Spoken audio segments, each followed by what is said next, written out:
Mi epilepsia en criterios y con el objetivo de que el paciente, el cual yo le digo, este paciente es epiléptico, va a recibir tratamiento para epilepsia. O sea, todas las crisis epilépticas reciben tratamiento, no todos reciben tratamiento epiléptico. Pero la definición entonces que la crisis epiléptica es la manifestación clínica, y dense cuenta que no decimos el tipo de crisis, no decimos manifestación clínica porque existe un montón de manifestaciones clínicas en epilepsia. Pueden ser crisis atónicas, tónicas, clónicas, miotónicas, pueden ser crisis de ausencia, crisis automatismo, entonces múltiples, inclusive las presentaciones raras. ¿Ustedes han escuchado alguna vez de una crisis epiléptica abdominal? Ya, es una manifestación de epilepsia rara, pero existe, en la cual el paciente experimenta como la única manifestación clínica y tal es el dolor abdominal. Tiene dolor abdominal. O sea, se imagina, un paciente que viene a emergencia por dolor abdominal, lo primero que vas a pensar es epilepsia. No vas a pensar epilepsia, no vas a empezar a pensar si esto es un abdomen agudo y vas a explorarlo, le van a hacer estudios, endoscopía, colonoscopía, hasta cirugías. Entonces es un diagnóstico bastante raro, pero ¿qué nos ayuda para poder diagnosticar este tipo de epilepsia rara? Las características de la crisis. Este fenómeno es un fenómeno brusco, que ocurre de un momento a otro, que cumple el criterio de paroxismo. Se inicia bruscamente, tiene un tiempo de latencia, el tiempo en el cual dura una crisis aproximadamente son 2 minutos, son menos de 2 minutos. Pero para complicar las cosas, existen convulsiones que duran más de 5 minutos, y a eso le llamamos estatus epiléptico. No es lo usual en este tipo de crisis, usualmente dura menos de 2 minutos, y la tercera condición es que sea recurrente. Entonces, por eso definimos la crisis epiléptica con esas características. ¿Por qué se presenta la crisis epiléptica? Porque un grupo, o la corteza cerebral, las neuronas de la corteza cerebral, presentan descargas anormales, despolarización anormal que genera que el paciente experimente estos síntomas. Ya vamos a ver por qué se produce. Entonces, diferente de la epilepsia. La epilepsia es el diagnóstico que voy a dar al paciente. Nuevamente, todo paciente que tiene epilepsia, o que tiene crisis epiléptica, ¿es epiléptico? Y la respuesta es no. No todo paciente con crisis epiléptica es epiléptico, y ahí va la definición y para que ustedes entiendan. Un paciente con epilepsia es aquel paciente que experimenta más de 2 crisis separadas entre una y otra más de 24 horas, que no sean provocadas. ¿A qué se refiere que no sean provocadas? La hipoglicemia provoca crisis convulsiva. Entonces, el paciente que viene con hipoglicemia y empieza a convulsionar, ¿este paciente es epiléptico? Sí. No es epiléptico. Es una crisis epiléptica provocada por hipoglicemia. Hace poco, nosotros en nuestro hospital tenemos el código ictus, en el cual ingresa un paciente con una sospecha de stroke y el paciente presentó debilidad del brazo y la pierna y empezó a tener convulsión, una convulsión focal persistente. La glucosa estaba en 700 y el sérico en la sangre estaba en 800. Esta era una crisis epiléptica de tipo focal, pero no era una epilepsia. Esta era una crisis epiléptica focal provocada. Entonces, ya con eso entienden que existen las provocadas y las no provocadas. Este es el ejemplo que estoy dando. Entonces, es una crisis epiléptica provocada.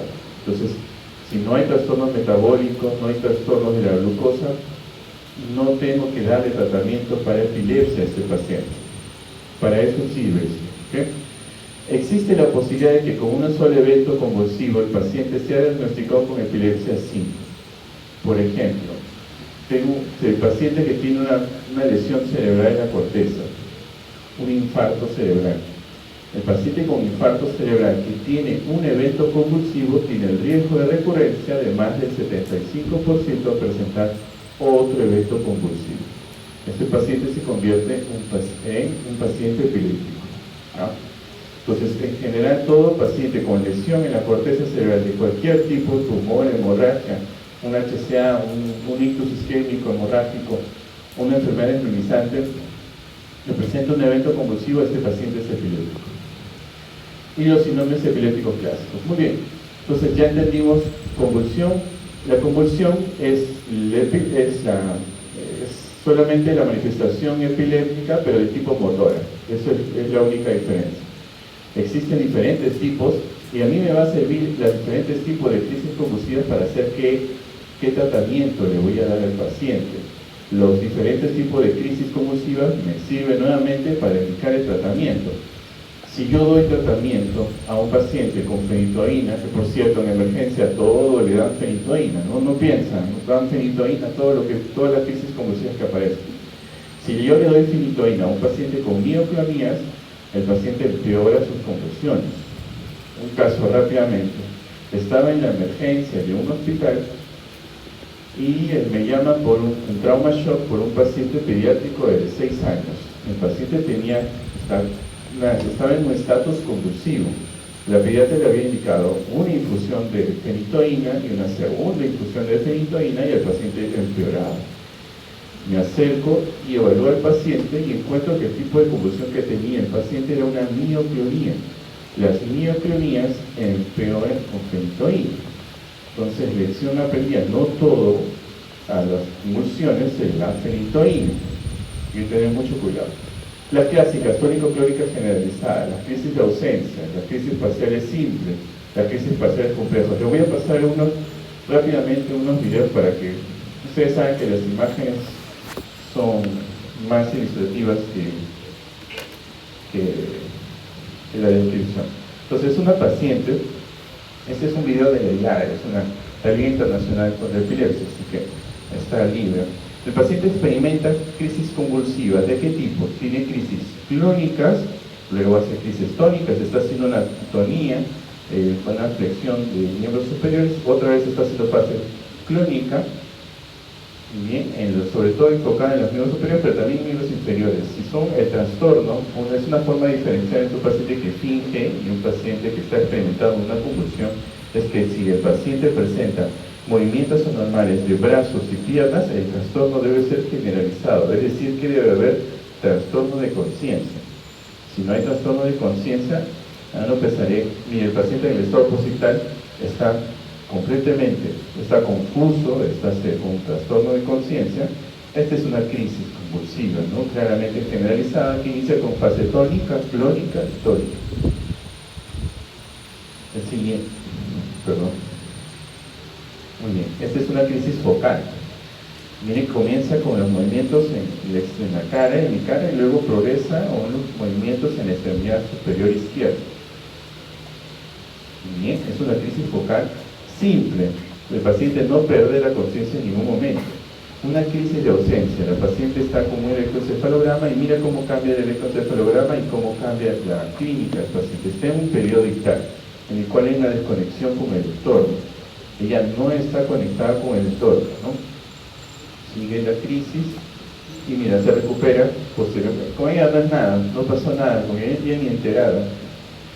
Entonces igual, más adelante, ella está bebiendo agua y aparecen, miren las ondas como cambian. Las ondas agudas, seguidas de ondas lentas, generalizadas, y se desconecta la paciente del entorno. Solamente la crisis de ausencia tiene de corta duración, 5 a 20 segundos. Entonces, pasa el evento, mira, sigue la actividad eléctrica, la paciente sigue desconectada, y cuando regresa, cambia el electro, mira, está como si nada, como para ella no pasó nada, ¿no? Ella ni enterada de que presenta la crisis de ausencia, ¿no? Y es así la característica de la crisis de ausencia. La crisis mioclónica, este es un paciente con una encefalitis autoinmune en el hospital, en el cual presentó crisis mioclónicas en extremidades. Las crisis mioclónicas son las contracciones de extremidades o paquetes musculares. Aquí es otra crisis mioclónica de paquetes musculares a nivel palpebral y lateral, mioclonías. La diferencia de una crisis focal. Esto no es una crisis focal, es una crisis mioclónica. Y esto es donde hice la residencia, es una denominada, en el cual encontramos una paciente con una crisis parcial compleja. Pues mire lo que está haciendo la paciente, mira, empieza a sonreír. Sonríe, sonríe, tiene la extremidad flexionada, y mira, deja de sonreír. Y en el registro del electroencefalograma el paciente está con actividad epiléptica. Entonces, esta característica clínica es de una crisis parcial compleja llamada crisis elástica, o sea, gesticula, se ríe. O sea, un paciente que de una forma brusca empieza a tener cambios de comportamiento con una risa de este tipo, pues entonces experimenta una crisis parcial compleja.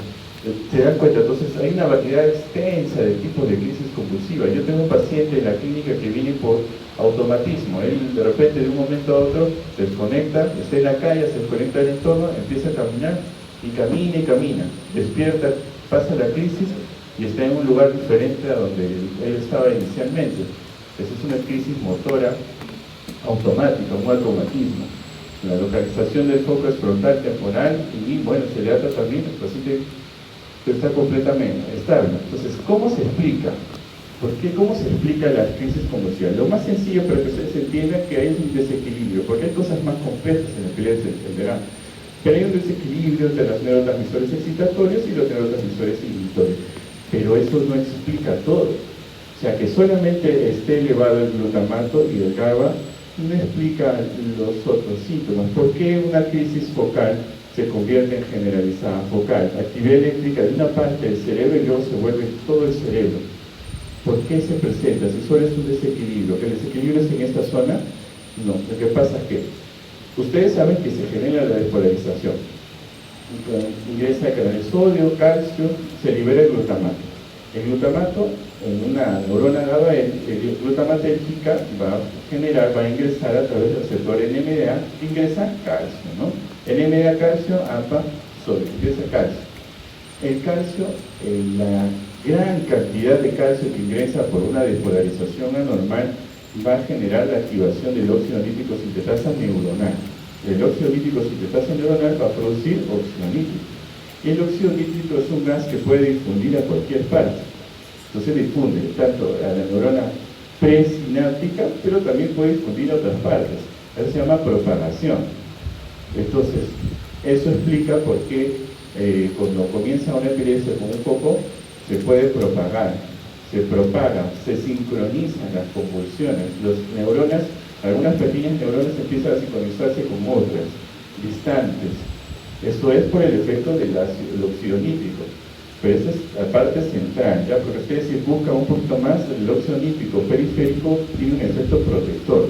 Pero estoy hablando de la parte central. Entonces ingresa el óxido nítrico, incrementa el GNP cíclico, incrementa el calcio y libera el glutamato. Nuevamente se forma un círculo. La traducción en el electroencefalograma es una onda aguda y mira, espigas, varias porque está haciendo esto, está generando, ¿no? Y es la crisis. Y eso explica la propagación. Entonces, una de las características de la confusión de las crisis o de los focos epilépticos es que existen descargas epilépticas de neuronas que se vuelven repetitivas, que se sincronizan un grupo con otras y se propagan. Cuando se propaga es más crítico, ¿no? Una crisis que comienza con movimientos involuntarios de un brazo y termina generalizando, el paciente termina en el piso convulsionando con pérdida de conciencia persistente. Entonces, ¿cuál es la estrategia farmacológica? ¿Cuáles son mis dianas terapéuticas, ¿no? En farmacología hablamos de dianas terapéuticas. Y además, existe un influjo de iones. Entonces hay que modificar el influjo de iones para evitar que finalmente se libere el glutamato. Hay transmisión glutamatérgica y GABAérgica. Entonces hay que incrementar la actividad GABAérgica y disminuiremos la actividad glutamatérgica. Entonces aquí tiene el resumen de casi todos los fármacos antiepilépticos. Entonces esta es una neurona excitatoria. Entonces el neurotransmisor va a ser el glutamato. Veamos en la neurona presináptica, ¿qué podemos modificar? Les habíamos dicho sin influjo iónico. ¿Qué influjo iónico? El sodio, la despolarización por el sodio, vemos el potasio y el calcio, ¿no? Entonces, bloqueo los canales de sodio, voltaje dependiente, voy a hacer que el potasio, en el canal del potasio, voy a hacer que salga el potasio fuera de la neurona. Ustedes saben que todas las células contienen una concentración alta de potasio. Y al salir el potasio voy a generar un estado de hiperpolarización de la membrana, ¿no? El calcio, bloquearé el canal de calcio para evitar que ingrese el calcio dentro de la célula y evitar que se movilice la vesícula. ¿Ya? Entonces, eso es el influjo iónico. ¿Quiénes actúan aquí? El canal de sodio voltaje dependiente. Las clásicas que actúan aquí en el flujo rápido, recuerden, y este es un punto importante que ha marcado el hito del cambio de tratamientos epilépticos que ahora les voy a comentar. Los canales de sodio rápido bloqueados, y en realidad lo que hace es permite un estado de inhibición prolongada de estos fármacos. ¿Qué fármacos? Feitoína, carbamazepina, lacosamida, la motrigina, esogavina. Hay múltiples fármacos que actúan aquí, pero la mayoría de ellos actúan sobre los canales rápidos. Existen algunos fármacos que se desarrollaron para que actúen no solamente sobre canales rápidos, sino sobre canales lentos. Y ahí está el cenobamato. Este es un nuevo fármaco que está aprobado ya desde el 2023 para el uso de pacientes con epilepsia. Es un fármaco nuevo que va a llegar al Perú en unos par de meses. Entonces, por eso voy a explicar de eso, el cenobamato. El cenobamato es un antiepiléptico nuevo, de nueva generación, que inclusive supera los fármacos de cuarta generación, como por ejemplo, la cosamida, supera la sonosamida, el butilacetán, lo superan. ¿Y por qué lo superan? Y aquí la explicación de la farmacodinámica. El cenobamato actúa sobre el influjo, sobre todo muy potentemente se une al influjo de sodio de canales lentos. Entonces, no sobre los rápidos, sino sobre los lentos. ¿Y eso qué implicancia tiene? Los fármacos clásicos que actúan sobre el canal de sodio voltaje dependiente de canales rápidos, solo actúan sobre este tipo de canal. Pero ¿qué pasa con los otros canales? Siguen actuando, o sea, sigue produciendo despolarización. Y es por eso que los pacientes con una epilepsia focal refractaria siguen convulsionando, porque no hay ningún fármaco que está actuando ahí, a diferencia del cenobamato. El cenobamato actúa en esta parte. Tenemos lo que incrementa el flujo de potasio, el cenogavine. Bueno, es un fármaco que actualmente no se utiliza mucho. La gabapentina pregabalina, que es una de las unidades alfa 2 gamma, de canales tipo L, canales lentos, lo que evita entonces el ingreso de calcio y que las vesículas no se muevan, ¿no? Y con relación a la formación de las vesículas sinápticas que contienen glutamato, existe una proteína relacionada a esta, que es la SV2A, que está relacionada con la conformación de la vesícula. Entonces el Erbitelstat bloquea esta vesícula, evitando la conformación y la liberación del glutamato. Y en la parte postsináptica tenemos fármacos que actúan sobre los receptores NMDA y receptores AMPA, ¿no? Sobre AMPA, topinamato, y NMDA, felvamato y cenobamato se parecen mucho por la estructura química, pero no tienen el mismo mecanismo. Y en la transmisión GABAérgica, ¿cómo actúa? Tenemos que incrementar el GABA, entonces bloquearemos pues lo que metaboliza el GABA. La GABA transaminasa es bloqueada por la bigabatrina.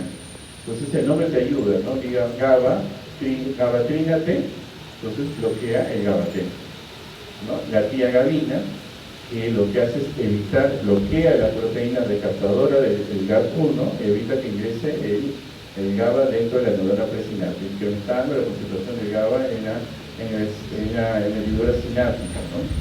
Y los fármacos estrellas, ¿no? Bien, bastante utilizados, fármacos que actúan sobre el receptor GABA en diferentes unidades, ¿no? Y con diferentes fármacos que tienen acción distinta, ¿no? Como los barbitúricos, las benzodiazepinas. En un momento el maestro estaba explicándonos sobre los barbitúricos, que no tienen un techo terapéutico, no dependen del GABA. Es una pregunta clásica, ¿no? En cambio, las benzodiazepinas dependen del GABA para poder actuar, ¿no? Que genera un incremento en el flujo de cloro, y el flujo de cloro produce un estado de hiperpolarización. Muy bien. Entonces aquí están todos los fármacos antiepilépticos y mecanismos de acción. Algunos que no he mencionado, que los quiero comentar, Existen canales de calcio tipo T que se encuentran en el tálamo que están asociados a crisis de ausencia. Entonces ahí actúan fármacos como la etosuximida, como el valproato y como la lamotrigina. Además, un mecanismo que no les he explicado, que está relacionado con la anidasa carbónica. La anidasa carbónica es una enzima que se encuentra en el cerebro que tiene como el objetivo pues metabolizar la conversión de CO2 que convierte con ácido carbónico y carbonato. Lo que hace el bloqueo de la anidasa carbónica es incrementar entonces la concentración de CO2. Ustedes saben, cuando el CO2 está incrementado, ¿qué genera? Acidosis, liberación de hidrogeniones. El incremento de hidrogeniones bloquea los receptores NMDA. Y esto es por eso que tiene un efecto sobre los canales de los receptores glutamatérgicos. Muy bien, aspectos de la farmacocinética. Hemos hablado hasta el cansancio sobre la farmacocinética y la unión de las proteínas plasmáticas. ¿Qué importancia tienen los fármacos antiepilépticos? La unión múltiple de fármacos antiepilépticos se unen a las proteínas plasmáticas en gran proporción, ¿no? Sobre todo la fenitoína. Entonces, ¿qué importancia tiene? Yo tengo pacientes, por ejemplo, que están en hospitalización y el paciente tiene una falla hepática, tiene cirrosis, desarrolló epilepsia, está convulsionando y el médico le indica fenitoína. ¿Está bien? ¿Es correcto o incorrecto? ¿Y por qué es incorrecto? Es incorrecto, estamos de acuerdo. Es incorrecto, ¿por qué?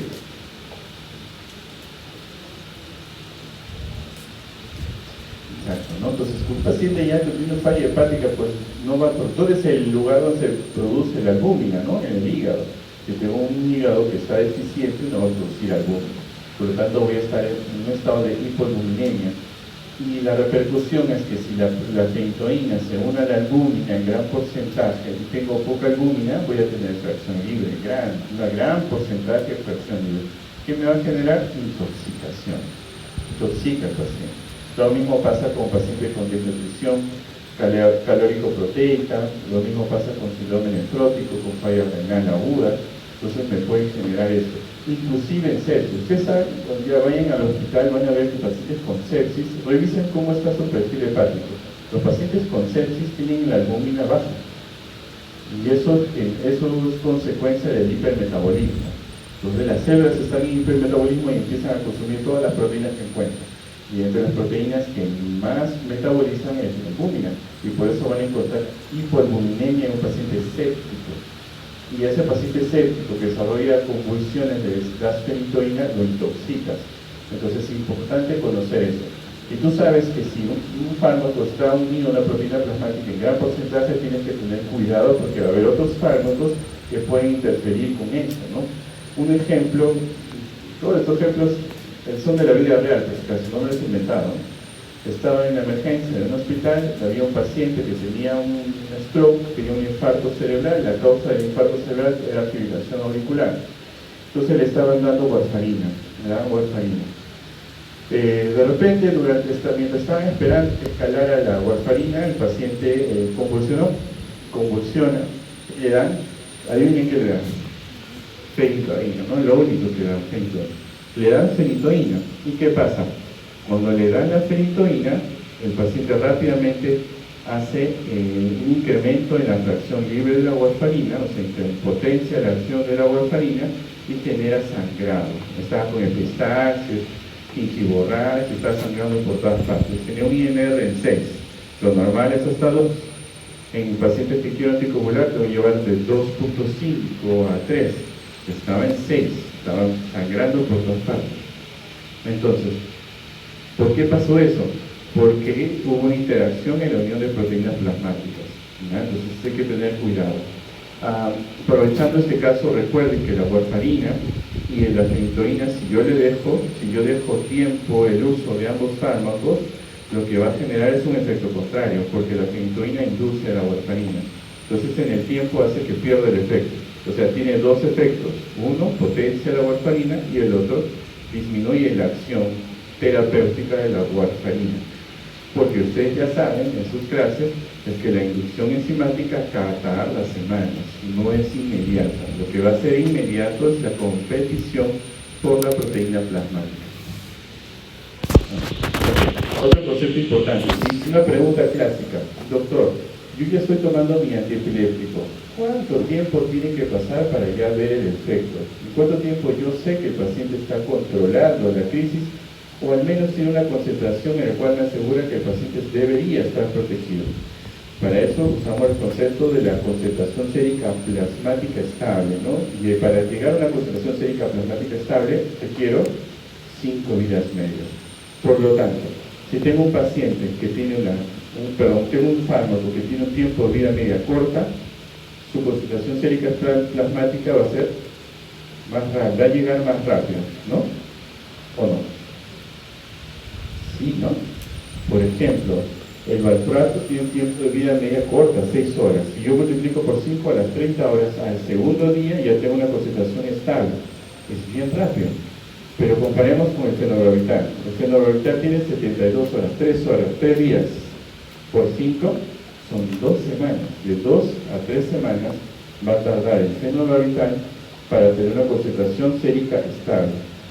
Por eso es que el fenobarbital no es el fármaco de elección en pacientes adultos, diferente en pacientes neonatos. En neonatos sí, fenobarbital es el de elección, pero aquí no. Y por eso esta es la explicación por la cual no se utiliza de primera línea. Los fármacos antiepilépticos en el metabolismo tienen procesos de inducción e inhibición enzimática. Esta parte puede ser un poco complejo, porque hay fármacos que son inductores, por ejemplo, la fenitoína, la clásica fenitoína, carbamazepina, fenobarbital. Hay fármacos que son inhibidores del ácido valproico, el farbamato. Pero hay otros fármacos, como ejemplo el cenobamato, que son inductores para un grupo de fármacos, para un grupo de enzimas, y son inhibidores para otro grupo de enzimas. Por ejemplo, el cenobamato es inhibidor para el grupo del CYP12D19 y es inductor para el grupo del 3D4. Es un poco confuso, pero hay que saberlo. El cenobamato entonces va a prolongar el efecto de la fenitoína abundantemente, porque inhibe el metabolismo de la fenitoína, del 12D19 y del clobazam. El clobazam es una benzodiazepina que se utiliza como coadyuvante para la crisis generalizada, crisis parciales. Entonces, si está utilizando clobazam y utilizo el cenobamato, va a empeorar drásticamente la concentración de estos fármacos, de clobazam. Y lo contrario para los otros fármacos, que van a generar una inducción enzimática. Muy bien. Entonces, ustedes ya saben los conceptos de inducción y inhibición enzimática. Así como hay inducción enzimática por otros fármacos, también hay una inducción enzimática endógena. Endógena, sustancias propias del cuerpo. Por ejemplo, la vitamina D. La vitamina D presenta una inducción enzimática producida por la carbamazepina, la fenitoína, el fenobarbital. Quiere decir que va a bajar los niveles de vitamina D y tiene varias implicancias el uso de la vitamina D, ¿no? Las más escuchadas y las más recalcadas son que en niños genera raquitismo y en adultos puede generar osteoporosis. Pero tiene más implicancias. La vitamina D está relacionada con la respuesta inmunitaria. Entonces, si yo bajo la vitamina D, voy a bajar la concentración, voy a tener una repercusión a nivel del sistema inmunológico. ¿Ok? Aparte de hacer inducción endógena, también hace inducción de hormonas sexuales. También hace eso el carbamazepina, fenitoína, fenobarbital. Aparte de hacer entonces inducción endógena, hace autoinducción. Es decir, pasa el tiempo, pasan 2 semanas y la carbamazepina se hace autoinducción a sí misma, y el cual que a los 2, 3, 4 semanas disminuye la concentración de carbamazepina.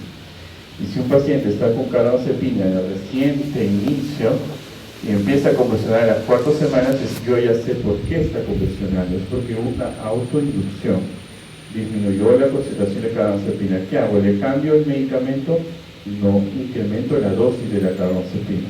Eso es lo que se debe hacer, ¿no? Inclusive antes se debería haber incrementado.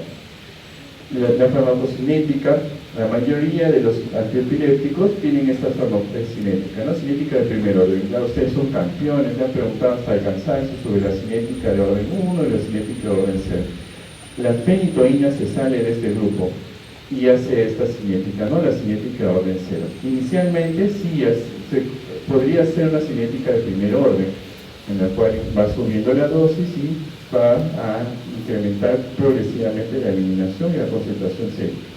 Pero llega un punto que las enzimas se saturan y con cambios muy pequeñitos hace que la concentración sérica se incremente potencialmente, logarítmicamente. Entonces por eso tiene esta curva. Y logarítmicamente se incrementa la concentración de fenitoína. Entonces es algo importante porque me genera intoxicación.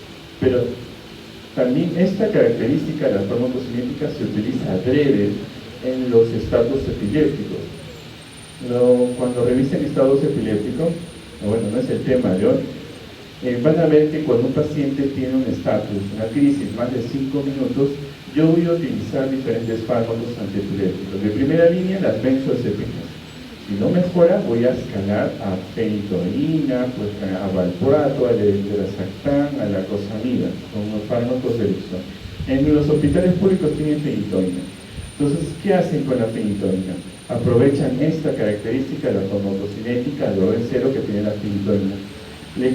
La dosis usual de la fenitoína es 100 miligramos entre cada 12 horas a cada 8 horas. ¿Cómo es la impregnación con fenitoína en un estatus epiléptico? Se coloca entre 8 a 10 ampollas, 1000 miligramos de fenitoína en infusión, que va a pasar entre 30 a 40 minutos. O sea, de dos ampollas se pasó a 10 ampollas. ¿Y por qué se hace eso? Por eso. Porque lo que quiero es que saturar rápidamente los receptores, los canales sodio y voltaje pendiente, porque el paciente está en una emergencia. Y por eso explica por qué se utiliza de esa forma la fenitoína, una característica farmacocinética. Entonces se dan cuenta, este fármaco sirve para explicar las cosas que se indican en la terapéutica de los pacientes en todas las patologías, ¿no? Muy bien, entonces hablamos que hay fármacos que se unen a las proteínas plasmáticas en gran porcentaje, pero hay otros que no se unen a proteínas plasmáticas. Mira tú, etosuximida no, gabapentina no, levetiracetam no se unen a proteínas plasmáticas. ¿Y eso qué ventaja me tiene? Ok, tengo la ventaja, si un paciente tiene una falla hepática, entonces me va a convenir a utilizar un fármaco que no se une a las proteínas plasmáticas, porque va a tener una albúmina baja, entonces utilizo levetiracetam, ¿no? Un paciente con crisis generalizada, utilizaré etosuximida, ¿no? No, pues no, porque la etosuximida solo se utiliza para crisis de ausencia, no hay otra indicación para la etosuximida. Pero la gabapentina sí, la levetiracetam sí, para ellos podría utilizar. Entonces, tu caso clínico dice, tengo un paciente con falla hepática, tiene antecedente de epilepsia y tiene desarrollo de una falla renal, falla hepática, ¿cuál sería el fármaco de elección para evitar la interacción farmacológica o la unión de proteínas plasmáticas? Yo escogería levetiracetam, ¿no? ¿Okay? Y miren los tipos de vida media, ¿no? Hablamos del tiempo de vida media, la concentración sérica estable. Miren, ¿quiénes son los más rápidos? Levetiracetam y el valproato, ¿no? Por eso se utilizan estos dos fármacos en estatus epiléptico. En estatus epiléptico habíamos dicho fenitoína, valproato y levetiracetam. Y este cuadro es por lo que les había explicado al inicio, ¿no? Si tú pones un medicamento antiepiléptico por poner, como hacen en las emergencias de todos los hospitales, así todos los hospitales lo mismo colocan fenitoína, puedes tener muchos problemas, ¿no? Porque mira qué pasa con la fenitoína y la crisis de ausencia de la crisis neoclónica. En la crisis neoclónica, rojo significa que empeora la crisis, va a empeorar su crisis, ¿no? Como este niño de 6 años que estaba con una crisis neoclónica generalizada y le estaban poniendo una segunda infusión de fenitoína. Está intoxicado con fenitoína y querían preguntarme si podían darle una tercera infusión de fenitoína. El problema es la fenitoína, que está empeorando la crisis, ¿no? Igual va a pasar con el fenobarbital, igual con la pregabalina, la tiagabina y la vigabatina, ¿no? Cada otro punto es que, miren, hay fármacos que sirven para todas las crisis de crisis. Entonces se acabó, utilicé no solamente valproato para todos, pues sirve para todos. No, no se puede, porque hay algunas comorbilidades que no me permiten utilizar el valproato y lo vamos a revisar. Muy bien, entonces fenitoína, ya hemos hablado de fenitoína bastante, ¿no? Lo que quiero recalcar con la fenitoína, entonces, que existen efectos adversos que son de forma aguda y de forma crónica. Aguda, por ejemplo, cuando hacen una inducción, una hepaminización con fenitoína, lo que voy a encontrar es nistagmus. Pues me aparece nistagmus, ataxia, está con vértigo, etc. No sé por qué estoy mareado, me ha pasado la fenitoína. Bueno, eso es un efecto secundario del uso agudo de la fenitoína. El uso crónico, hiosotismo, hiperplasia, fascia leónina, ¿no? Recuerden que es un potente inductor enzimático y hay que tener cuidado. Una pésima combinación de fármacos antiepiléticos, que lo veo mucho, y hasta en los hospitales grandes, es usar fenitoína junto con valproato. No es una buena combinación de fármacos antiepiléticos. La fenitoína induce el metabolismo, el valproato inhibe el metabolismo, interaccionan con la unión de proteínas plasmáticas, es decir, tienen múltiples interacciones. No puedo predecir cómo se va a comportar tanto la fenitoína como el valproato. ¿No? Entonces, bien, fenitoína puede generar teratogenicidad, ¿no? Recuerden, entonces, la fenitoína está indicado para qué tipo de crisis. Una pregunta que siempre hacen en farmacología: crisis generalizadas. ¿Y para crisis parciales también se utiliza? También. Pero no es de elección, no es el primer fármaco que yo voy a escoger para un paciente que tiene una crisis parcial. Ya hemos hablado de la crisis parcial, por eso les mostré las imágenes. Entonces ya saben que es una crisis parcial y una generalizada. Entonces sirve de primera instancia para un tipo de crisis generalizada. La carbamazepina, a diferencia, se puede utilizar para crisis parciales y crisis generalizadas. ¿Cuál es la predilección en el uso de la carbamazepina para crisis de tipo focal? ¿Ya? La carbamazepina, ya hemos hablado también de la carbamazepina. Lo que quiero comentarles en la carbamazepina, que se puede utilizar para otras patologías también. ¿Ya? Por ejemplo, se utiliza para la neuralgia trigeminal. La carbamazepina también se puede utilizar para trastorno bipolar, con un estabilizador del ánimo, igual que el valproato. ¿Ya? Dentro de las preguntas clásicas de carbamazepina y sus efectos adversos es la aplasia medular. ¿Ya? La carbamazepina es uno de los fármacos que más produce aplasia medular. La oscarbazepina es una modificación de la carbamazepina que tiene como ventaja que es más tolerable que la carbamazepina. Se utiliza más en niños, ¿ya? Justamente por eso. La indicación es exactamente lo mismo, pero con una salvedad, que la oscarbazepina se ha aprobado para crisis focales refractarias a tratamiento como SMART. Entonces, si tengo una refractaria, yo prefiero carbamazepina o oscarbazepina. Voy a preferir oscarbazepina. ¿Ya? Bien. Otros trastornos, otros efectos adversos muy frecuentes con la carbamazepina y la oscarbazepina es la hiponatremia. ¿Ya? La hiponatremia es frecuente con la carbamazepina. Es menos frecuente encontrar falla hepática como el uso de ambos fármacos. La normotrigina es un fármaco interesante porque tiene múltiples mecanismos de acción. Sabemos que actúa sobre canales de sodio potasio dependiente, pero bueno, y eso va a generar la disminución de la transmisión glutamatérgica, pero también actúa sobre canales de calcio tipo T. Y los fármacos que actúan sobre canales de calcio tipo T actúan para la crisis de ausencia, ¿no? A veces cuando hay crisis de ausencia atípica, refractaria, utilizamos el valproato o la motrigina, ¿no? Los dos fármacos. Y decía también que es interesante porque la motrigina no es afectada ni por inducción ni por inhibición enzimática. La mayoría de la motrigina se elimina rápidamente, así como se forma, no hay un metabolismo. tiene un pobre metabolismo y tiene una baja unión a la proteína plasmática. ¿Qué ventaja me da eso? Entonces tengo menos interacción farmacológica con otros fármacos. Es por eso que la lamotrigina lo utilizamos junto con otros fármacos para crisis generalizadas, como por ejemplo con valproato. Típico encontrar la lamotrigina con valproato, topiramato con lamotrigina, ¿no? Se pueden utilizar estos dos para diferentes tipos de crisis, ¿no? Entonces, y los efectos adversos que me pueden dar la lamotrigina, en la cual hace que ya no se pueda utilizar, es el síndrome de Stevens-Johnson. Es dramático el uso de la lamotrigina y la aparición del síndrome de Stevens-Johnson, ¿no? Para evitar ese síndrome de Stevens-Johnson, lo que se hace con la lamotrigina es hacer una titulación lenta, muy lenta. La lamotrigina viene de 50, viene de 100 miligramos, hay que utilizar la dosis más baja, 25 miligramos por 2 semanas, subir a 50 miligramos 2 semanas. Hay que hacer una titulación lenta para evitar el síndrome de Stevens-Johnson. La lamotrigina es un fármaco que se utiliza también en gestación, ¿ya?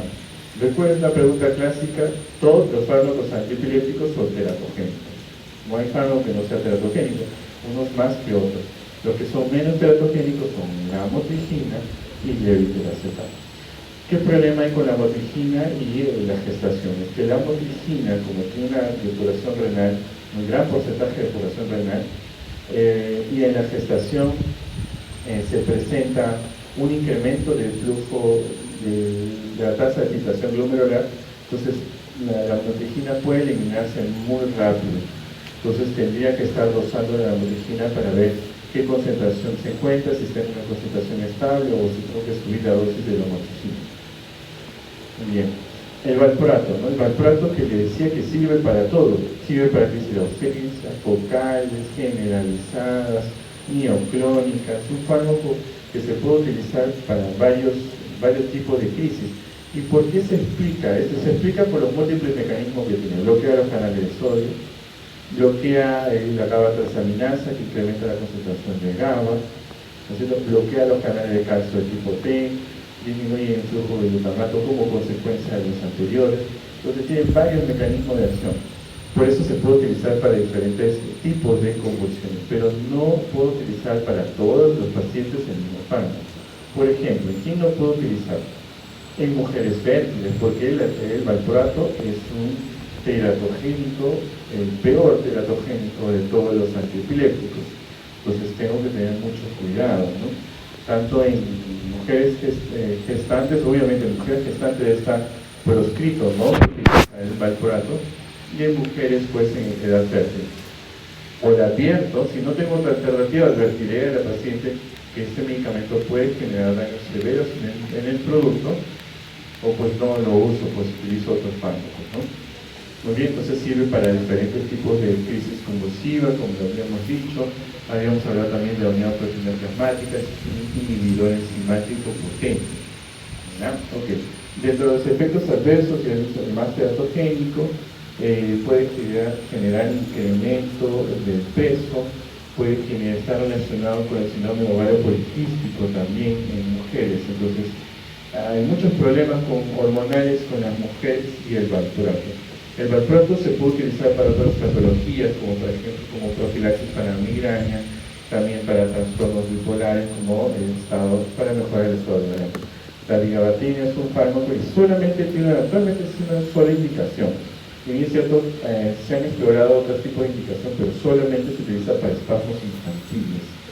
¿Ya? Entonces, los espasmos infantiles se presentan en algunos síndromes, como el síndrome de Lennox-Gastaut y el síndrome de West, que son bien dramáticos porque el paciente persiste con crisis. Entonces la vigabatrin controla este tipo de crisis, es el fármaco de elección para este tipo, y el efecto adverso más frecuente de la vigabatrin, y el cual es el más temido, es que puede generar una disminución del campo visual del paciente. Si un paciente va a estar sometido con vigabatrin, se tiene que solicitar campimetría seriada para evitar este efecto adverso, por cierto es frecuente. La gabapentina y la pregabalina son fármacos que actúan en el mismo lugar, que son fármacos que usualmente son coadyuvantes, pero en algunas circunstancias se pueden utilizar en monoterapia, por ejemplo en la falla hepática. En la falla hepática, la gabapentina no se metaboliza en el hígado. La gabapentina no se une a las proteínas plasmáticas. Entonces tengo una gran ventaja. El problema es que tengo una dosis terapéutica muy amplia que va desde 300 miligramos hasta 3.600 miligramos. O sea, la pastilla de gabapentina viene 300, en algunos 400, la mayoría es 300. Entonces tengo que usar 12 tabletas al día en el paciente para tener una respuesta. Entonces ese es el problema con la gabapentina. Se utiliza en otras patologías como las neuropatías. Igual la pregabalina, también se utiliza con neuropatía. La pregabalina es más tolerable que frente a la gabapentina, la diferencia entre ellos, y que puedo utilizar una menor dosis para tener el mismo efecto, ¿no? La dosis de pregabalina va de 150 cada dosis, o sea 300, mi máximo son 600 miligramos. La diferencia de la gabapentina es una menor concentración de fármacos. El topiramato es otro fármaco que tiene múltiples mecanismos de acción. Entonces, escuchen que estoy repitiendo varias veces los fármacos que tienen múltiples mecanismos de acción. ¿Ya? Los fármacos que tienen múltiples mecanismos de acción se pueden utilizar para diferentes tipos y probablemente pues sean para un examen, ¿no? Entonces, el topiramato bloquea los canales de sodio, entonces van a potenciar también el efecto, una potencia leve sobre el receptor GABA, incrementando el flujo de cloro, y sobre todo que bloquea los receptores de kainato, ¿no? en la transmisión glutamatergia. Muy bien, entonces el topiramato utilizamos como monoterapia o como coadyuvante para crisis generalizadas, para crisis parciales. También se utiliza como tratamiento profiláctico en migraña. El efecto adverso más frecuente son adormecimientos en las manos. Hay que decirle al paciente, vas a sentir adormecimiento en las manos, porque es muy frecuente. Y causa disminución de peso. El paciente pierde el peso. Hay formulaciones que los endocrinologos utilizan topiramato y otros fármacos más para que el paciente pierda peso, ¿no? Porque el topiramato tiene ese efecto, va a perder peso. Y bueno, el topiramato también puede generar trastorno del estado de ánimo, ¿no? He tenido pacientes que indiqué topiramato para controlar su crisis. Y el paciente cambió su estado de ánimo, ¿no? Inclusive puede llegar a ideación suicida, así que hay que preguntar siempre con el estado de ánimo, como el uso del topiramato. Levetiracetam es un fármaco, cuando llegó, pues revolucionó varios aspectos de los fármacos antiepilépticos, porque surgió solamente como para crisis parciales, pero actualmente se ha demostrado que funciona para crisis generalizadas. Entonces, su indicación es para crisis parciales, crisis generalizada. Este fármaco es el fármaco de elección, se prefiere el levetiracetam sobre la lamotrigina, por lo que comenté la desventaja de la lamotrigina en su momento, para gestación, ¿no? Entonces el levetiracetam. ¿Por qué más es un fármaco muy utilizado? No se metaboliza en el hígado, no tiene pobre interacción, unión a las proteínas plasmáticas. Entonces tiene bastantes efectos. En niños puede generar mucha irritabilidad, esa es la principal causa por la cual dejan utilizar el levetiracetam. La sonizamida y la lacosamida son fármacos de última generación. Son fármacos que están indicados para crisis parciales refractarias usualmente, ¿no? La sonizamida tiene una desventaja sobre la lacosamida. Voy a hacer una comparación rápida.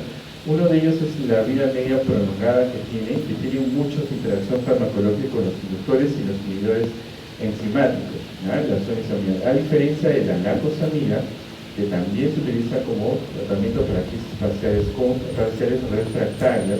Cuando digo refractarias es que el paciente no responde a 3 fármacos antiepilépticos, sigue condicionando. Hay la indicación para este fármaco de la lacosamida. La lacosamida tiene pobre interacción con los inductores y los inhibidores enzimáticos, ¿no? Entonces es una ventaja por frente a la sonizamida, ¿no? Tiene baja unión a proteínas plasmáticas y eso es una ventaja también para pacientes pacientes que tienen nefropatías, pacientes que están con desnutrición. ¿Okay? Y bueno, el efecto temido, el más temido de la lacosamida es el incremento del intervalo PR. Finalmente, el cenobamato, que les había comentado hace un momento, el cenobamato es un fármaco, como les dije, que recién va a venir al Perú en unos pocos meses ya, y que se van a comenzar a utilizar. Es un fármaco que tiene 2 mecanismos de acción. Hemos dicho, el primer mecanismo de acción bloquea los canales de sodio, pero de flujo lento, y actúa también sobre el canal, sobre el GABA, pero genera una alteración alostérica del receptor del GABA, incrementando el flujo de cloro. Pues tiene doble mecanismo. Probablemente que la acción de este fármaco sobre el canal de sodio, del flujo lento del sodio, haya que genere una ventaja superior a otros fármacos, ¿no? Superior inclusive a la cosamida, que es el último fármaco en generarse, ¿no? Que está aprobado, que está utilizado en el país. Hay una comparación entre la cosamida y el cenobamato. El cenobamato es dramáticamente superior a la famisamida, cosamida. Entonces, parece que este mecanismo va a revolucionar el tratamiento de tratamientos antiepilépticos, y más adelante posiblemente hablemos que el cenobamato sea un fármaco de elección no solo para crisis parciales complejas, parciales refractarias, sino también para crisis generalizadas y para crisis focales simples, porque la respuesta es abismalmente muy buena. Y el problema con el cenobamato es que produce mucho síndrome de Dres. El síndrome de Dres es la reacción de hipersensibilidad en la piel, en los órganos hematopoyéticos, en el cual se puede evitar haciendo una titulación muy lenta del cenobamato. ¿Cómo se hace la titulación? De 12,5 se incrementa a 25, 2 semanas después se sube a 50 miligramos, luego 50 a 100, de 100 a 150, llegando a 200, y se puede escalar hasta 400 miligramos. El objetivo es llegar a 200, pero puedes escalar hasta 400. ¿En cuánto tiempo? En 12 semanas. En 12 semanas tienes que escalar eso. ¿Ya? Y les decía que también otro problema es que este fármaco es inductor de un grupo de enzimas y es inhibidor de otro grupo de enzimas. El cenobamato entonces puede inducir el metabolismo, puede inhibir el metabolismo de la fenitoína, incrementa dramáticamente la fenitoína, y también de clobazam. Entonces el clobazam, una dosis de 10 miligramos que el paciente está despierto, caminando, pues puede hacer que el paciente tenga una sedación profunda con el uso de este medicamento, por la inhibición enzimática que tiene el cenobamato sobre el CYP12-19. ¿no? Pero además también esa inducción enzimática sobre el citocromo del tipo el 3C4, ¿no? Entonces hay que tener cuidado con el uso de este fármaco, pero bueno, es bastante interesante, seguramente se va a explorar bastante este fármaco. Muy bien, hablemos de hipnóticos y sedantes. Esto es la parte un poco más rápida, porque ya tranquilo, los veo mareados, pero vamos a esta parte ya es un poco más tranquila. Entonces, cuando hablamos de sedación, hablemos de ansiolisis, y de hipnosis, pues de somnolencia. O sea, fármacos que estén indicados para trastornos de ansiedad, y fármacos que estén indicados para generar somnolencia, ¿verdad? Las benzodiazepinas a la cabeza, pues no tenemos que hablar de benzodiazepinas sí o sí, por más que ya hayan hablado. Las benzodiazepinas tienen esta estructura, y eso le da la característica a este doble anillo de benceno que permite que sea lipofílico, ¿no? Y ustedes saben que un fármaco lipofílico pues tiene un volumen de distribución muy bueno asociado a la alta unión a proteínas plasmáticas, pues tiene un buen volumen de distribución, pero también se puede acumular el fármaco, ¿no? El clonazepam es uno de los fármacos que más se acumulan dentro de las benzodiazepinas. ¿Y quiénes son los abuelitos que tienen insomnio? ¿Qué fármaco más utilizan? Clonazepam. Y les encanta el clonazepam, ¿no? Yo estoy con una lucha día a día con mis pacientes quitarle clonazepam. Difícil porque se presenta dependencia, ¿no? Entonces, la diferencia es que pueden haber las diferentes benzodiazepinas para depender del radical, ¿no? Los radicales y los cambios en los radicales y la adhesión de diferentes grupos, de grupos químicos, pueden generar el cambio en la farmacocinética, en la selectividad y en la potencia, ¿no? La selectividad inclusive en el tipo de subunidad del receptor GABA que va a afectar. Entonces, tenemos una absorción, entonces se absorbe desde el gastrointestinal, el sistema gastrointestinal, y lo hace bastante rápido, 20 minutos, 30 minutos, y la absorción, la distribución que ya hemos hablado, ¿no? Y un dato importante, Cuando hay estatus epilépticos, hace un rato le decía que utilizamos benzodiazepinas de inicio. ¿No? ¿Qué benzodiazepinas utilizamos? Utilizamos lorazepam, midazolam y diazepam. Cuando hay una emergencia, una real emergencia en la cual no tengo una vía periférica, voy a tratar de usar un fármaco por vía intramuscular. Tiene que ser benzodiazepina. El fármaco que voy a escoger como benzodiazepina intramuscular tiene que ser el que tiene menor absorción errática. Las benzodiazepinas, su absorción intramuscular es errática. Entonces, no sé qué tanto me puede ayudar. ¿Quién es el que peor tiene absorción errática? El diazepam. Entonces, el diazepam no intramuscular. Por eso en niños el diazepam se coloca intrarrectal. ¿Ya? Entonces, ¿quién tendría menor absorción errática? El midazolam. Entonces, si voy a colocar, si no tengo una vía y voy a colocar una intramuscular, va a tener que ser de midazolam. Entonces, ya hemos hablado de unión. El metabolismo se hace en fase 1 y fase 2, el metabolismo hepático, entonces por oxidación, desalquilación, hidroxilación y luego glucuronización. Pero hay fármacos, hay benzodiazepinas que saltan el proceso de la fase 1 y van de frente a la fase 2, ¿no? Esos son el temazepam, el lorazepam y el clonazepam. ¿Y eso para qué me sirve? Nuevamente, los pacientes que son hepatópatas, lo primero que empieza a fallar es el metabolismo de la fase 1. Entonces, si yo tengo un fármaco que se saltea la fase 1 del metabolismo, me podría ayudar en el paciente, si es que lo requiere, ¿no? Entonces tendría que utilizar lorazepam y clonazepam o temazepam, ¿no? En nuestro medio podría utilizar entonces clonazepam. Pero, o sea, el uso de clonazepam es agudo, no es crónico, ¿no? Los benzodiazepinas se clasifican por la acción, ¿no? El tiempo de acción. Los más rápidos, los que tienen un tiempo de acción más rápido, midazolam, diazolam, intermedia alprazolam, lorazepam y la más larga es el diazepam. ¿Cómo es el mecanismo de acción? Pues lo saben, ya lo hemos comentado, actúa sobre canales GABA-A, ¿cierto? Genera un cambio alostérico en el receptor, incrementando el influjo del cloro dentro de la neurona postsináptica, generando un estado de hiperpolarización. Esta hiperpolarización significa que está inhibida la neurona.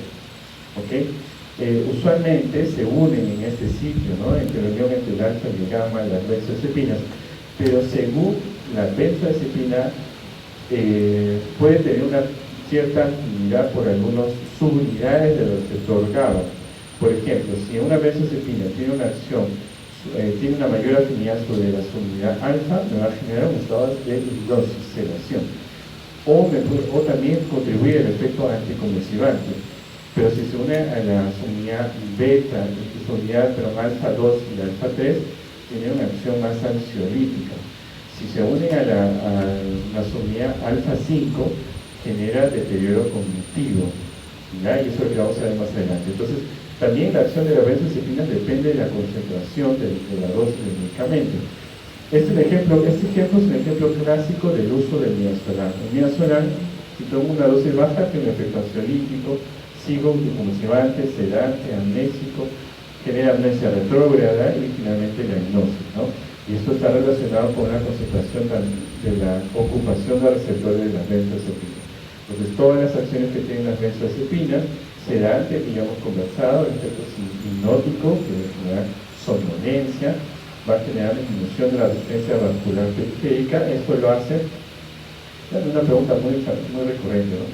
Las benzodiazepinas generan vasodilatación, no de forma directa, sino lo hacen como consecuencia del bloqueo de la recaptura de la adenosina, ¿no? Y eso tiene una repercusión hemodinámica tanto a nivel del vaso periférico, generando vasodilatación y además también como disminuyendo el cronotropismo. Entonces el otro, ¿no? Disminuyen el cronotropismo. Ustedes saben que hay una compensación, ¿no? Cuando hay una disminución de la presión cardíaca, hay una hipotensión y se va a disimular el cronotropismo negativo con la respuesta de catecolaminas, ¿no? También puede generar la amnesia anterioral, por eso que se utilizan las benzodiazepinas como el midazolam para procedimientos como la inducción de sedación, la inducción anestésica, se utiliza para procedimientos como colonoscopía, endoscopía. El paciente no sabe lo que pasó, no se acuerda. Hubo un tiempo en el cual se estaba teorizando que las benzodiazepinas, como tienen una acción sobre el receptor GABA que genera un influjo de cloro intraneuronal y genera un estado de hiperpolarización, que la neurona está en un estado de hipometabolismo, podría tener un beneficio sobre el isquemia cerebral, un efecto protector. No está demostrado, ¿no? Y bueno, entonces el diazepam con todas las acciones que tienen, bien, según, eso no es para que se aprenda, ¿no? Esto es para que vean que según la concentración tiene un efecto diferente en el paciente, ¿no? Igual el midazolam tiene un efecto sedante, hipnótico, tiene amnesia retrógrada, anticonvulsivante, lorazepam también, anticonvulsivante, ansiolítico, inductor del sueño. El clonazepam solo tiene dos indicaciones, que tiene acción ansiolítica y tiene efecto también anticonvulsivante, como el clobazam. El clobazam tiene un efecto anticonvulsivante solamente, y el personal solamente tiene una acción ansiolítica, nada más. Las dosis equivalentes, los fármacos, las benzodiazepinas, o sea, si yo quiero cambiar de clonazepam al personal, tengo una dosis equivalente que debo hacer, ¿no? Para evitar el síndrome de abstinencia. Entonces, eso es uno de los efectos adversos muy frecuentes cuando un paciente utiliza crónicamente las benzodiazepinas y lo retiran de forma brusca en el síndrome de abstinencia. También las benzodiazepinas me van a generar, hay un estudio hace unos meses atrás que demuestra que el clonazepam, el uso crónico del clonazepam genera deterioro cognitivo, o sea, se puede confundir con una demencia. Es la primera relación que encuentran entre un fármaco y el deterioro cognitivo, ¿no? Un tipo de demencia, no sé, todavía no se vería catalogado como un tipo de demencia, pero genera deterioro cognitivo. Entonces los abuelitos que toman clonazepam por mucho tiempo dicen, uy, me olvido las cosas. ¿Por qué me olvido las cosas? Ok, claro, porque están con clonazepam desde hace 10 años y quieres que no pase nada en tu memoria, ¿no? Hay un efecto ahí. Genera somnolencia diurna, irritabilidad del uso del clonazepam y el efecto, inclusive el efecto rebote con el uso del clonazepam de estar agitado. Muy bien, con respecto a los inductores del sueño, hay una parte, esta parte solo quiero mencionarle cómo es la arquitectura del sueño. No me voy a detallar acá, pero sí quiero mostrarle cómo funciona. Entonces, la arquitectura del sueño es esta, ¿no? Que va a cambiar, las ondas cerebrales cambian, una monitorización cambia de acuerdo cuando nosotros estamos en diferentes fases del sueño. Vamos a comenzar con el sueño no REM, ¿ya? De vigilia se pasa al sueño no REM, ¿no? Fase 1, que puede ser ondas alfa, beta y ondas de sueño tipo delta, profundas, y luego nuevamente empieza a incrementar las ondas hasta unas ondas alfa y tiene la fase REM, el típico fase REM, que es un estado paradójico de la conciencia, porque el paciente está profundamente dormido, pero su actividad eléctrica cerebral está muy alta, muy activa, y además se manifiesta con movimientos involuntarios de los ojos, ¿no? Y así nosotros, esta es la arquitectura normal. Tenemos cinco ciclos de fase REM, ¿ya? Con 5 o 6 fases de ciclo no REM. Entonces, ¿por qué es importante? Porque los inductores del sueño pueden alterar la arquitectura la arquitectura normal del sueño. ¿Quiénes son los que generan los cambios en la arquitectura del sueño? Las benzodiazepinas. Por eso no son los fármacos que deberíamos utilizar para inducir al sueño. Tenemos los fármacos del grupo Z, que son fármacos inductores de sueño no benzodiazepínicos, actúa sobre el canal GABA, sobre todo sobre la señal alfa-1, tiene una alta selectividad sobre la alfa-1 y no genera los efectos adversos de las benzodiazepinas, o tiene un menor efecto adverso de las benzodiazepinas, ¿no? Por ejemplo, que no genera somnolencia diurna. La pastilla, en el día estoy tranquilo, ¿no? Por el tiempo de duración, por una farmacocinética, no genera insomnio de rebote, no me genera dependencia. Entonces hay varias ventajas frente a las benzodiazepinas. Dentro de los fármacos, dentro del grupo Z, tenemos a que tiene menos duración el Saneflon, Zolpidem, Esopiclona, Ralmención es otro grupo. Entonces las ventajas del Soleflon, que como tiene un tiempo corto de duración, se puede utilizar para el insomnio de inicio, ¿no? El insomnio de inicio, llamado también insomnio de conciliación, debemos utilizar un fármaco que actúe rápidamente y tiene un tiempo de duración corto. Entonces, Soleflon. Zolpidem tiene un tiempo más prolongado que también está indicado para la insomnio de inicio, ¿no? Sopripiona, sí, dice, tiene un tiempo de son más prolongado que dura hasta 7 a 8 horas el efecto de sopripiona, ¿no? Entonces, en la práctica clínica, ¿yo qué hago con mi paciente? Bueno, induzco el sueño si veo que tiene un problema del inicio del sueño, o sea, un insomnio de inicio. Lo que voy a utilizar son fármacos que tienen un tiempo de día media más corto. Pero si tienen un insomnio de inicio y de mantenimiento, tengo que utilizar un inductor de sueño que tenga más horas de duración. Entonces, sopripiona para este tipo de pacientes, ¿no? Citalopram, inicio tiene un tiempo corto, 1 hora o menos, el Zolpidem 2 horas que se puede extender hasta 4 horas. Otro grupo farmacológico que también induce el sueño son los antagonistas receptores de orexina. Entonces, rápidamente, ¿qué son las orexinas? Existen neuronas, las neuronas orexigénicas que se encuentran en el hipotálamo lateral, que tienen una inervación sobre los núcleos del sistema reticular activador ascendente. Tienen inervación sobre el núcleo del rafe, el núcleo cerulus, el tegmento lateral posterior, el pedúnculo continuo, está como la sustancia gris periaculotal, el área tegmental ventral, el núcleo tegmental laminar, todos estos relacionados con la producción de acetilcolina, noradrenalina, serotonina, dopamina e histamina. Entonces, estas neuronas van a tener una proyección sobre estos núcleos y van a generar una activación y la producción entonces de noradrenalina, serotonina, histamina y acetilcolina. Y esto, llegando a la corteza, genera despertar. Entonces, si esto está relacionado con el despertar, entonces los antagonistas deberían generar una inducción del sueño. Y así es como ocurre. Tenemos al Suvorexant, de inicio, y el Lamborexant. Suvorexant es un fármaco que actúa sobre los dos tipos de receptores de orexina, el tipo 1 y el tipo 2. El receptor de orexina de tipo 1 actúa, si hablamos con la arquitectura que habíamos dicho sobre la supresión de la fase REM, y del tipo 2, el receptor de orexina tipo 2, actúa sobre la supresión de la fase del sueño, de la fase no REM. ¿Okay?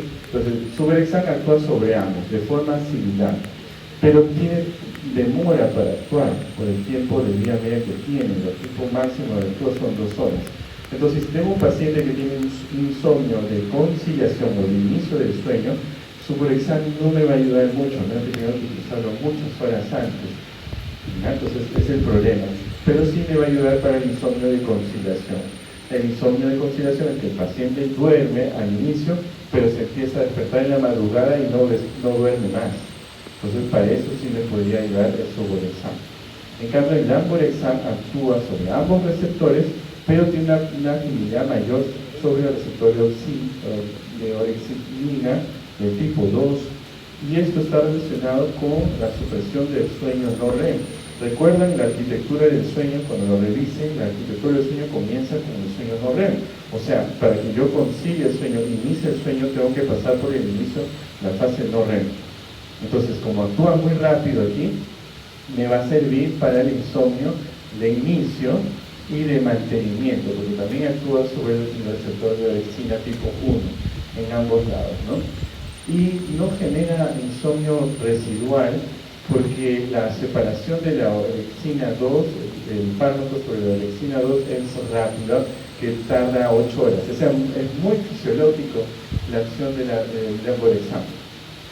¿No? Finalmente, la melatonina y los antihistamínicos, ya vamos a terminar. La melatonina, ustedes saben que es una sustancia neuroendocrina que está relacionada entonces con la producción de la glándula pineal, asociado entonces al ciclo del luz, de oscuridad, que se pueden utilizar para el jet lag y para el insomnio de conciliación. El problema de estos, de la melatonina y de otros fármacos como el Ravellion, es que rápidamente se genera tolerancia. Los primeros dosis pueden funcionar, pero posteriormente ya no funcionan. Entonces, es el problema de melatonina. Y el uso crónico, hace poco se encontró una revisión para la Academia Americana de Cardiovascular, encontró una relación directa entre el uso crónico de la melatonina y del riesgo cardiovascular. ¿Okay? Entonces no eran tan sanos. El ciclo pasado yo les decía que esas tres es inocuo la melatonina, ahora ya no. El estudio dice que tiene riesgo cardiovascular, ¿no? El uso crónico. Y los antihistamínicos, ¿no? Los antihistamínicos, habíamos dicho que dentro del sistema reticular activador ascendente, sobre los núcleos del tubo maminares que generan histamina, estas están relacionadas con la acetilcolina. Entonces hay una doble influencia sobre la acción del paciente, que el paciente esté despierto. Entonces los antihistamínicos reducen la acción de la histamina y también de la liberación de acetilcolina sobre el sistema reticular activador ascendente, ¿no? Dentro de los que más se utilizan la epinamina, la hidroxina y doxepina. Estos fármacos también tienen un problema. ¿Cuál es el problema? Lo puedo utilizar de forma corta, sí, porque me genera mucha tolerancia, es muy rápido, pero la uso un rato y luego ya desaparece ese efecto. Muy bien, chicos, eso sería todo, ¿no?